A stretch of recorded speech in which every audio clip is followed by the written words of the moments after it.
امریکہ سے کچھ لوگ چلے, کیسے چلے, ان کی travel history, C D R, ساری چیزیں نکلی ہیں, کہاں کس سے ملاقات کی, موجود ہیں, کس کے پیسے کیے, سارے ساری چیزیں ثبوت موجود ہیں. دیکھیں خاص وقت کے لیے ایک چیزیں, اور وہ ہم یوٹیوب پر نہیں دیں گے.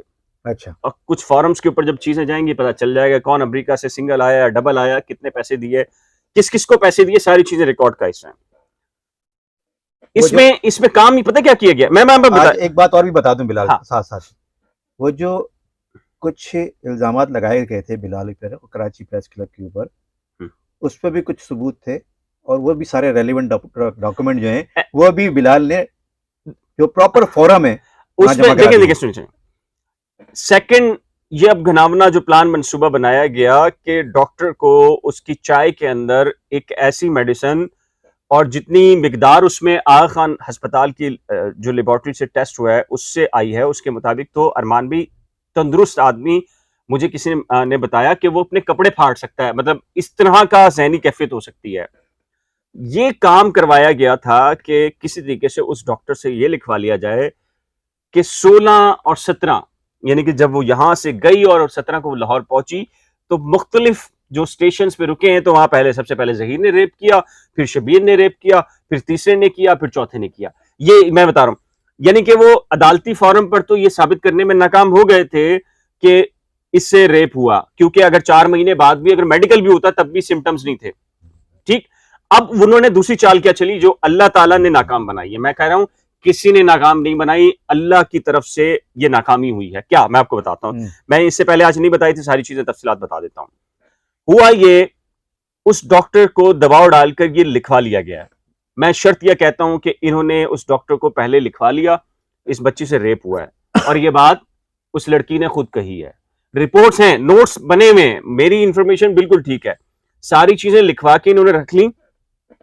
اللہ تعالیٰ نے ایک چال آپ چلتے ہیں, ایک چال اللہ کی ہوتی ہے. قرآن مجید کے اندر بھی ہے نا, انسان کچھ کرتا ہے پھر اللہ تعالیٰ کی جو طاقت پاورز ہے وہ مختلف ہے.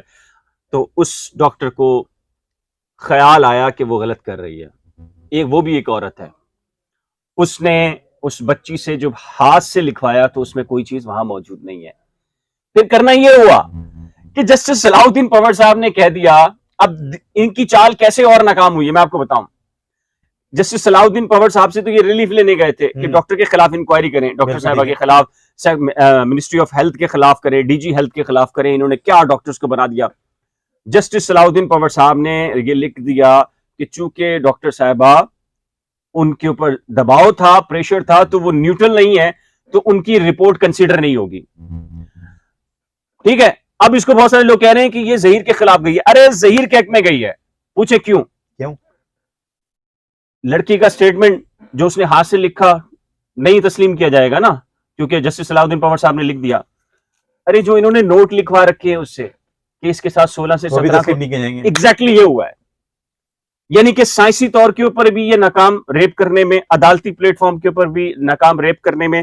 تھرڈ ان کی کوشش تھی کہ یہ بچی سے ڈاکٹر سے ذریعے لکھوائیں. اچھا ایک اور چیز ہے میں آپ کو بتاؤں, مزے کی بات, یہ چاہتے تھے کہ اب سارا گراؤنڈز ان کا ختم ہو گیا. تنسیخ نکاح کا جو کیس انہوں نے لاہور سے وڈرا کیا ہے یہ جا رہے ہیں کراچی میں. صحیح ہے, اور اس کے لیے ان کا منصوبہ بندی یہ تھی, جو امریکہ سے ایک نہیں ایک سے زیادہ لوگ آئے ہیں, تشریف لے کر آئے ہیں, جن کی ٹریول ہسٹری ساری چیزیں نکلی ہے. وہ پلان یہ تھا کہ اس بچی کو مینٹلی طور کے اوپر بالکل مینٹل قرار دیا جائے, ڈسیبل قرار دیا جائے مینٹلی, کیونکہ اسلامی سوچ کے مطابق بھی, اسلامی جو نقطہ نظر ہے اس کے مطابق بھی ایک پاگل کا نکاح نہیں ہو سکتا. بالکل ٹھیک ہے, ادھر سے میڈیکل, ادھر سے ڈاکٹر سے لکھوانا, اور تیسرا یہ کہ اس سے جو ہے وہ ریپ ہوا, اور جب نکاح ہوا تو یہ پاگل تھی. پریکٹیکلی اس کو پاگل کر رہے ہیں اس مقصد کے لیے.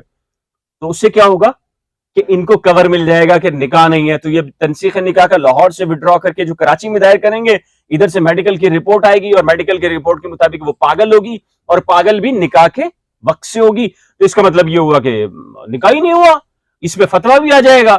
یہ ایک ایسی گھناونی چال تھی میں بتا رہا ہوں, جس میں تقریباً کو میں بتا رہا ہوں آپ کو 50 لاکھ روپے تو صرف چلے ہیں. اس میں جو امریکہ سے ٹریولنگ ہوئی ہے اس کی بات الگ ہے, جو ادھر ادھر ساری جگہ دی گئے ہیں. اور لیکن یہ ساری کی ساری چال, مطلب آپ کو اگر اللہ کی نشانیوں جس کو بلیو نہ ہونا، اس کیس میں جو اللہ کی طرف سے جو کچھ کیا جا رہا ہے نا، اس کے بعد قدرت کے اوپر یقین بنتا ہے. اتنا کچھ ہو گیا، اتنا کچھ ہوا ہے اس کیس میں، اور اس کے سارے ثبوت ہیں آپ کے پاس؟ میرے پاس نہیں، آفیشلز ہیں. اور سیکٹری ہیلتھ سے کیوں ناراض ہیں لوگ؟ ڈی جی ہیلتھ سے اب ناراض کیوں ہیں؟ بتا دیں کیوں ہے ناراض. اب دیکھیں اللہ تعالیٰ جب دیکھیں، میں پھر کہہ رہا ہوں، بچوں نے جتنا قصور کیا ہے نا، جتنا انہوں نے خلاف قانون کوئی کام کیا ہے، فیملی سٹرکچر کے حوالے سے خلاف ضابطہ کام کیا، ان کو اس کی سزا ملنی چاہیے. اگر جتنی تھی یا ہے ان کو دیں، لیکن ان کی زندگیوں سے مت کھیلیں. ان کو لائف تھریٹس مت کریں، ان کی ذہنی اور جسمانی صحت کو نقصان نہ پہنچائیں. اگر بلال، اگر وہ ریپ کا جو ہے وہ چارج لگا بھی دیتے اور یہ اسٹیبلش بھی کر دیتے کہ وہ جو مغویہ ہے، مبینہ مغویہ، اس کو ریپ کیا گیا ہے، تو ریپ کیا کس نے؟ یہ کیسے اسٹیبلش کریں گے؟ یہ میڈیکلی بھی نہیں کر سکتے تھے، عدالت کے اندر لیگلی بھی نہیں کر سکتے تھے. ان کے پاس ایک آپشن رہ گیا تھا کہ اس کو مینٹلی، آپ نہیں کر سکتے. ایگزیکٹلی ان کے پاس ایک آپشن رہ گیا تھا کہ یہ مینٹلی ڈس آرڈر اس کو قرار دے کے اس کے تنسیخ نکاح کی سٹیمپ لگوا لیں. لیکن اللہ کی طرف سے یہ ہوا اس کیس کے اندر، وہ والا معاملہ بھی ختم ہو گیا ارمان بھائی. تو یہ آج کیا ہوا ہے میں بتا دیتا ہوں مختصر سا. آج ظہیر کی طرف سے اپلیکیشن تھی کہ بھائی جو ایبسکونڈرز ہیں، جن کو نہیں پتا کہ وہ کہاں ہیں کہاں نہیں ہے، اور یہ طریقہ کار ہوتا ہے، ایک چال ہوتی ہے، تو آپ میرا کیس الگ کر دیں، میں آ رہا ہوں، ہمارا کیس الگ کریں، ان کا کیس الگ کریں. عدالت نے ان کی درخواست منظور کی ہے اور یہ پازیٹیو ہے. ہم یہ کہہ رہے ہیں اگر واقعی جرم ہے تو سزا دیں، ٹرائل سپیڈی کریں. اس لاء کے تحت بھی، حالانکہ یہ لاء ویسے ہی امپلیمنٹ نہیں ہوتا، لیکن اگر امپلیمنٹ کر بھی دیا گیا ہے تو 30 دن کے اندر اس کا ٹرائل مکمل ہونا چاہیے. 6 مہینے تو ویسے کھنچ گئے ہیں اس کے اندر. تو عدالت نے اس کی منظور کی ہے. 29 کو چارج فریم ہوا. چارج فریم کے اندر سمپل سے طریقہ ہوتا ہے ارمان بھائی کہ عدالت آپ سے پوچھتی ہے کہ یہ آپ کے اوپر الزام ہے، کیا آپ صحت جرم کر رہے ہیں یا انکار کر رہے ہیں؟ عمومی طور پر بیشتر کیسز میں ہوتا ہے کہ وہ انکار کر دیتے ہیں. اگر جرم تسلیم کرتے ہیں، مرسی آف دا کورٹ پر چھوڑتے ہیں، تو عدالت جو بھی مناسب فیصلہ ہوتی دیتی ہے. اگر انکار کرتے ہیں تو گواہ چلائے جاتے ہیں، تو پھر گواہ چلیں گے، پروسیس پورا ہوگا. لیکن گواہ چلنے سے پہلے ایک چیز ہو جائے گی. وہ کیا چیز ہوگی پھر بعد میں بتاؤں گا.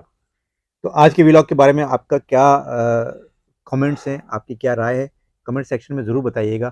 اور میرے چینل ارمان صابر ویلاگس، بلال کے چینل کرنٹ افیئرس ود بلال اور نئی کھوج، ان کو ضرور جو ہے، اگر اب تک اپنے سبسکرائب نہیں کیا ہے تو سبسکرائب کیجیے گا. ایک نئی ویڈیو کے ساتھ دوبارہ حاضر ہوں گے. بہت شکریہ. خدا حافظ.